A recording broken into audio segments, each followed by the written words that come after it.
आपण पाहत आहात सूर्यप्रकाश जनहित न्यूज, सदैव जनतेच्या हितासाठी। दयानाथ शिवमंदिर प्राणप्रतिष्ठा सोहळ्यानिमित्त 4 दिवसीय धार्मिक कार्यक्रम। बातमी सविस्तर। धुळे तालुका दयानाथ शिवमंदिर प्राणप्रतिष्ठा सोहळा पालकमंत्री जयकुमार रावल, माजी आमदार कुणाल पाटील, श्री क्षेत्र रोकडोबा देवस्थानाचे श्री श्री 1008 महंत विष्णुदास गुरु माधवदासजी महात्यागी, व्याख्यानकार श्रीमती हर्षुताई ठाकूर, संभाजीनगर यांच्या उपस्थितीत दिनांक 25 ऑक्टोबर रोजी सायंकाळी 4 वाजता संपन्न होत आहे।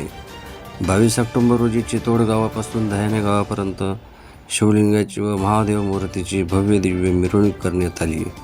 या 4 दिवसीय प्राणप्रतिष्ठा सोहळ्यानिमित्ताने 23 ऑक्टोबर रोजी रात्री 8 वाजता हरिभक्त पारायण मनोज महाराज यांचे कीर्तन, 24 ऑक्टोबर रोजी हरिभक्त पारायण रविकुमार महाराज दोंडाचेकर कीर्तनाचे आयोजन देखील करण्यात आले आहे व 25 ऑक्टोबर रोजी खानदेशातील कलाकार यांची मुख्य उपस्थितीमध्ये सांस्कृतिक कार्यक्रमाचे देखील आयोजन करण्यात आलेले आहे।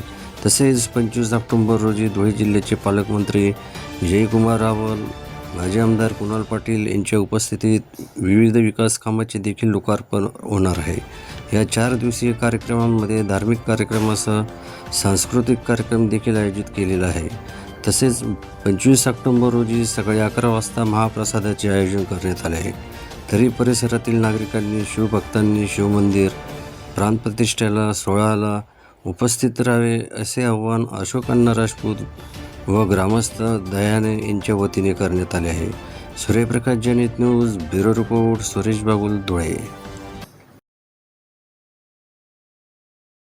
धुळ्यापासून पश्चिमेला अवघ्या 10 किलोमीटर असलेल्या आमच्या दयाने गावाला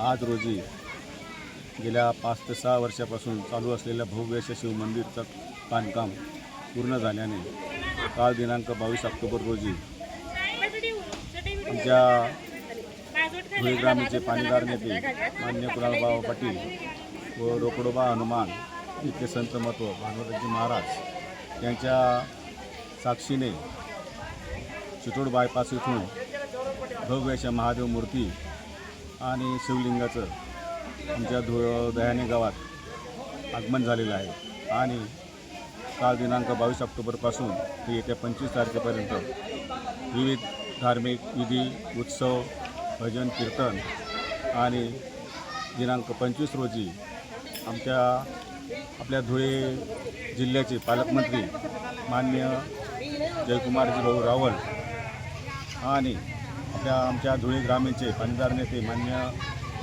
माजी आमदार मान्य कुणालबाबा पाटील यांचं दिनांक 25 रोजी 4 वाजता त्यांच्या अध्यक्षतेखाली या विविध विकास कामाचा सोहळा आणि त्याच दिवशी होणाऱ्या या प्राणप्रतिष्ठा सोहळ्यानिमित्त त्यांची उपस्थिती लाभणार आहे आणि त्याच दिवशी सकाळी धार्मिक विधी, दुपारी 11 ते 3 वाजेपर्यंत महाप्रसादाचा कार्यक्रम आणि 4 वाजता मान्य जयकुमार भाऊ रावल आणि मान्य कुणालबाबा पाटील यांच्या उपस्थितीत विविध कामाचा लोकार्पण सोहळा आणि आमच्या शिवमंदिर परिसरातच लहानसा असा छत्रपती शिवाजी महाराजांच्या पुतळ्याचं अनावरण देखील याच दिवशी होणार आहे आणि रात्री विविध सांस्कृतिक कार्यक्रमाचं आयोजन केलं आहे। तरी मी संपूर्ण आमच्या दयाने ग्रामस्थांच्या आणि मायमाऊलींच्या वतीने मी सर्व पंचक्रोशीतील आणि तालुक्यातील सर्व शिवभक्तांना नम्र आवाहन करेल की अशा या आमच्या धार्मिक सोहळ्याचं एक भव्य आयोजनाचा आपण सर्वांनी लाभ घ्यावा आणि संत महात्म्यांच्या आणि सप्त ब्राह्मणांच्या साक्षीने होत असलेल्या सोहळ्याला आपण हजर राहून आपल्या या महान महादेवाचा आपण कृपाशीर्वाद घ्यावा अशी मी या आजच्या या सोहळ्याच्या निमित्ताने आमच्या सर्व ग्रामस्थांच्या आणि मायमाऊलींच्या वतीने आपल्याला नम्र आवाहन करीत आहे। हर हर महादेव। आपण पाहत आहात सूर्यप्रकाश जनहित न्यूज, सदैव जनतेच्या हितासाठी।